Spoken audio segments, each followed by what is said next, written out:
listener production. Hi, I'm Sasha Barbagat. Welcome to this episode of The Briefing. This morning in the headlines, Bension and I talked about the release of the first official photo of Kate Middleton since she stepped back from public life following abdominal surgery 2 months ago. For anyone that's not at all interested in the royals, just stick with me. This story really picks up in a couple of sentences. The release of this image was significant, as rumours have been swirling for many weeks about the princess and her whereabouts.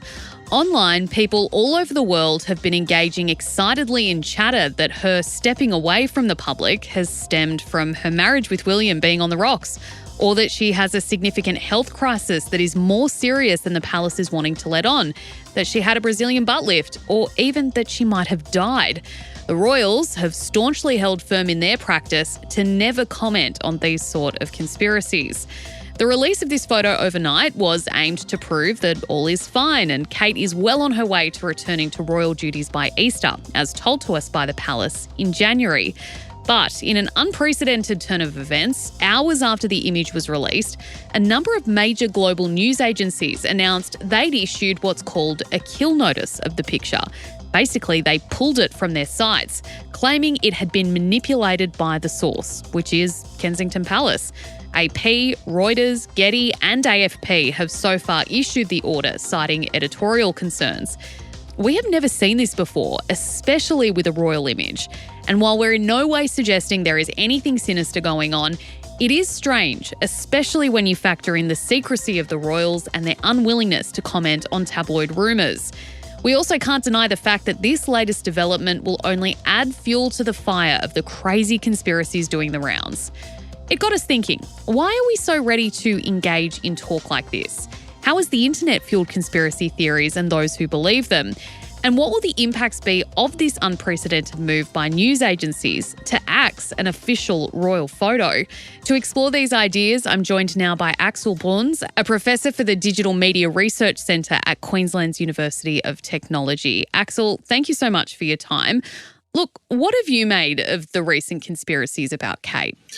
Well, look, I mean, having conspiracies about members of the royal family is not exactly new, of course. That's been going on for years, decades, really.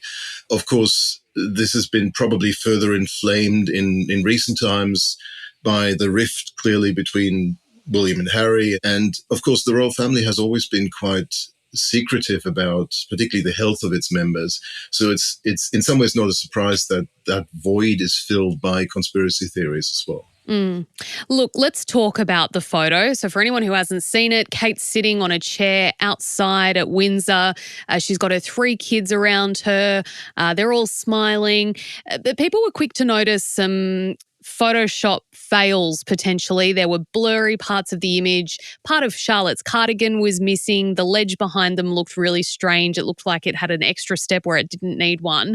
This was put out to us as the first official photo of Kate since she had gone away from public life to recover from abdominal surgery. Do you think news agencies should have been on closer watch for something like this? Well, in some ways, you don't expect, I guess, such obvious, as you say, Photoshop fails in an official image released by the royal family, particularly when there's already this amount of attention to her whereabouts and what's happening with her and so on. So inflaming, in a sense, the conspiracy theories further by making these mistakes is not something that perhaps anyone would have expected. But of course, this now does the damage because this clearly raises more questions about why was it Photoshopped? Why was it Photoshopped in such an obvious way? Why couldn't they just have put out a normal photo without these alterations of her and the kids? Look, Getty, Reuters, AP and AFP are some of the global news agencies that have decided to issue the kill notice to remove the photo. How do you think they worked out it was doctored, or was it as simple as what we've done where we've zoomed in on the image and gone, oh, it looks a bit blurry and weird? I mean, if you zoom in and you just follow the contours of the people depicted, you can clearly see that there's something not right and that there are various inconsistencies. So in some ways, the press agencies themselves should have perhaps had a better look, be more vigilant about this. Having said that, again, if it comes from an official source at the palace, then perhaps there is that sense of, well, they're not going to do this, of course, so we're just going to let it through. Why is it significant that this decision was made by these global news agencies? Well, of course, whenever there is an image that has been doctored in this way, the agencies that, of course, we all rely on to provide accurate imagery should really issue these kill notices, should issue these retractions. We need to, of course, be more and more careful about these things going forward, because it is becoming so much easier now to doctor images, to alter images, using Photoshop, using more advanced technologies, of course, as well. What sort of checks and balances need to be in place then for agencies when they're publishing images that they think come from an official source or someone reputable? Look, I mean, in the first place, I guess some of what happened here, which is a bit of forensic analysis, I guess, of the image itself, looking at, as I say, the contours of the people or whatever else is depicted in the image is important, looking for any obvious signs of photoshopping, of AI work as well.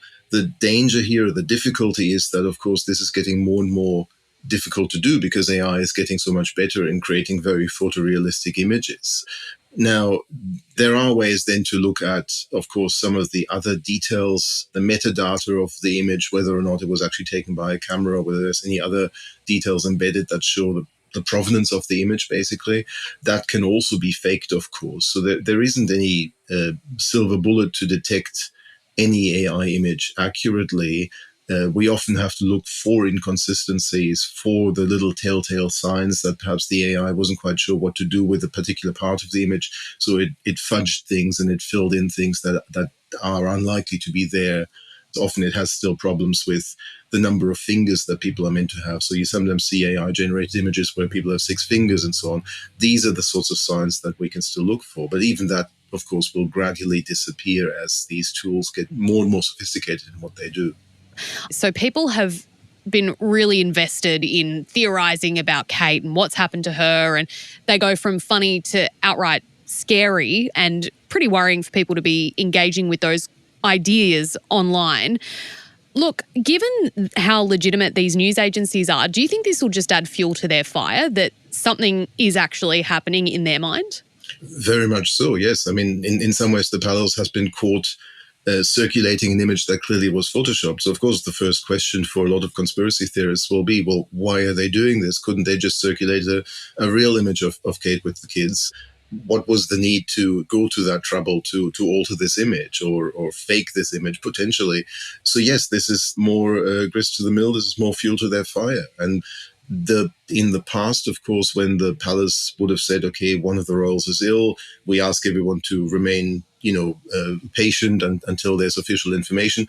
Media and the people generally might have followed that advice. But more and more today, of course, we have this kind of sense of, well, we want to find out what's going on. So let's see if anyone has any kind of rumors that might be circulating. And so this jump to conspiracy theories at times when there is a void of information is more and more common and will continue. And it's possible that the Palace might actually need to change its information policy to an extent to address this in order to avoid these voids of information, this absence of information that then gets filled by all sorts of people throwing out all sorts of conspiracy theories.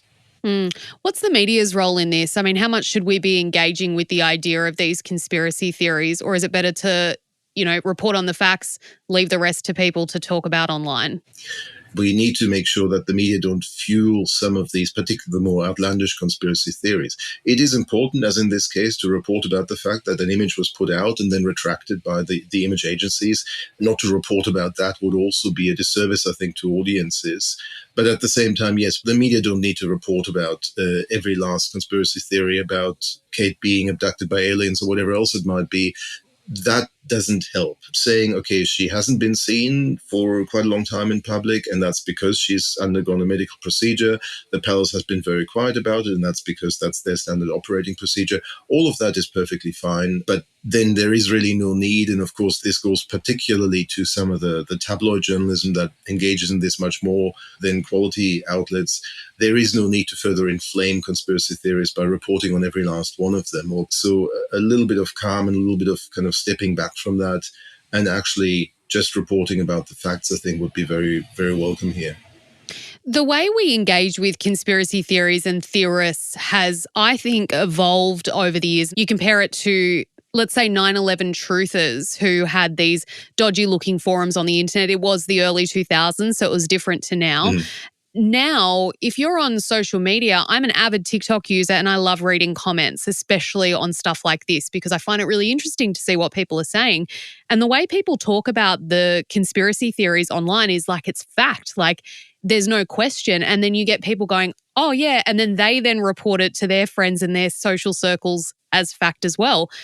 How dangerous is it, or do you think it's harmless? It can be very dangerous. I mean, we've seen this in a number of recent cases, of course. We did quite a bit of work looking at conspiracy theories around COVID, for instance.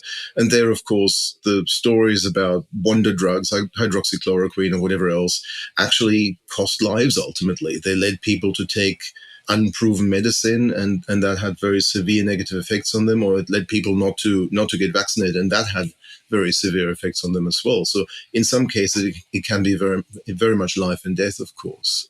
Of course, there will always be conspiracy theorists because there is always that sense of some people are not satisfied with the official truth, if you like, that they'll always look for the hidden kind of stories behind the curtain.